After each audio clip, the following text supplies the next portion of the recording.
Good morning. We're continuing with the laws of the ending of our tefillah in the morning of our morning prayers.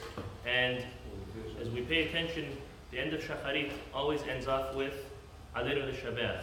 Aleinu, Leshabeach, if we pay attention to this very special prayer, it's 2 paragraphs. And we are, in other words, in a very nice and poetic way, thanking HaKadosh Baruch Hu for choosing us as His chosen nation, and most importantly, making us different than the Goyim. So if we go through the tefillah, we really find that reoccurring over and over, comparing to who they serve, and obviously who we serve. So, first of all, this is the last prayer that we do, not only at the end of Shacharit, but at the end of Shacharit, Mincha, and Arvit. Whenever we have Shacharit and Musaf back to back, yes, then only Aleinu Leshabeach is said after Musaf, because again, Musaf, like Mosif, it's just adding on to Shacharit because of the day and how special the day actually is.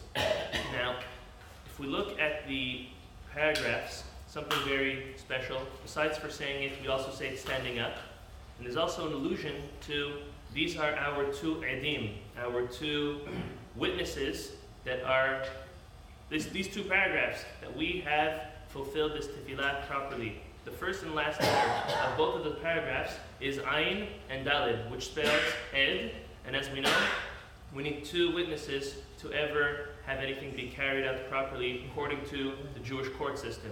So Aleinu Leshabeach, that starts with Ayin, and then Ve'ala Aretz Mitachat en Od, so it ends with the Dalid. Next, the next paragraph starts Al Ken, and it ends off with Ushmo Ehad, with a Dalid. So we have one Ed and another Ed, both of these witnesses attesting to that we actually came and we did this prayer. So having to run out before Aleinu Leshabeach is obviously not something which is ideal.